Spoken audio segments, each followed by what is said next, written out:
and your host, Larry Love. Woo!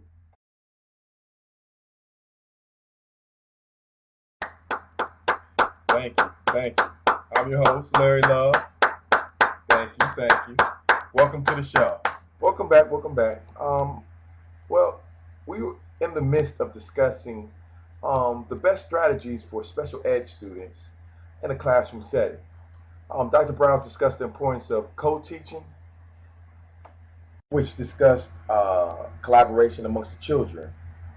Then we have Dr. Williams, who discussed the UDL, which is the Universal Design of Learning, who I might say has quite a deep voice. Oh, I see you got jokes. Yes, ladies and gentlemen, that is a female. She's just a little sick. Pardon her.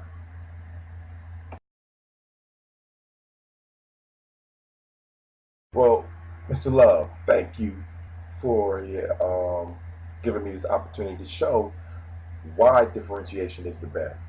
Let me first handle some misnomers that my colleagues actually had discussed as being one of the problems for differentiation. All right, first off, Dr. Brown said that differentiation was too complicated and too challenging to implement in a lesson plan. And then Dr. Williams went on and said that that differentiation was only for special education students. Now, it allows teachers to cater to the different needs of the student for each individual lesson. By practicing differentiation, we incorporate pre-assessments.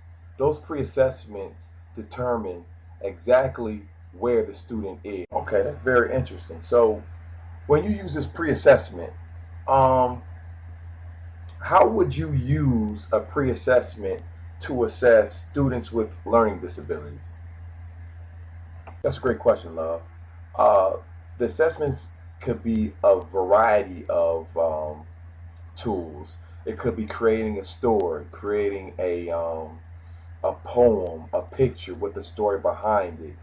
But basically, the teacher is trying to assess how much prior knowledge do they have. I personally like to give a true-false multiple choice assessment, and I like to give a test or assessment that involves, drawing, creating a story, a poem, just to get a good idea of how much background knowledge that they have about the information that we're about to discuss.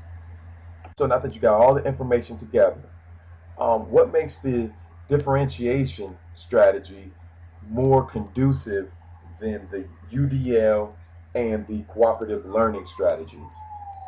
I'm sorry. Do I hear sirens?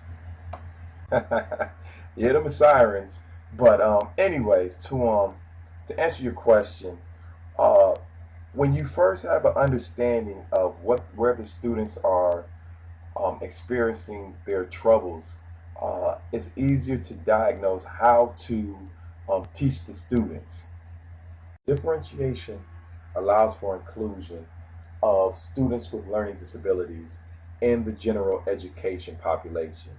By allowing that, it allows students to still reach the same destination, although they actually may take different paths. We differentiate the content or the information that we're going to be teaching, and then we can also differentiate between the how of teaching, which is the process, and then the end result, which is the product, which is the summative assessment. These are different ways we can differentiate amongst the lesson. We then ask the question, what do students need emotionally? After we've answered that question, we look at the learning environment and how does the classroom function, or how flexible is the classroom, the materials, space, and time in association with the lesson that we're giving. Yeah. So whether you're a student who has a phonological awareness disability, a writing disability, a spoken language disability, or any type of academic deficit, Differentiation actually allows them to be successful. I noticed he didn't say anything about students with ADHD.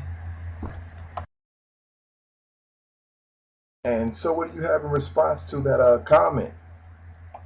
Well, love, although she did make that accusation, differentiation actually works with ADHD kids. There was a number of special education students with learning disabilities that I did not name because there's just so many of them. Differentiation actually allows for all students to be touched during the learning. In fact, if you look at universal design for learning and cooperative learning, you understand that differentiated instruction is the basis for those two. So without differentiated instruction, you have no universal design for learning and you have no cooperative learning. When combined with uh, the ideals of special educators and general educators, you have a combination of knowledge and experience that will not only touch your students with learning disabilities, but it will also impact your general ed students as well.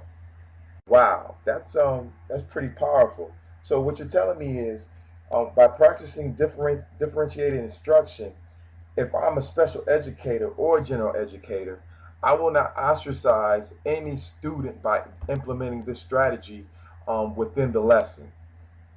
Correct, Mr. Love. All students is actually the focus when correct differentiation is being modeled.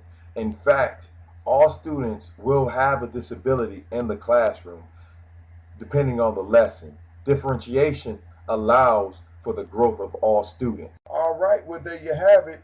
If you're a special educator or if you're a general educator, differentiation is the foundation for universal design for learning and cooperative learning.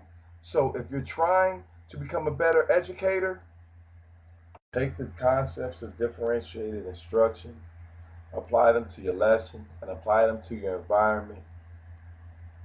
This will allow students to get the most out of the lesson and build success in your classroom. I'm your host, Larry Love, and this was a pleasure.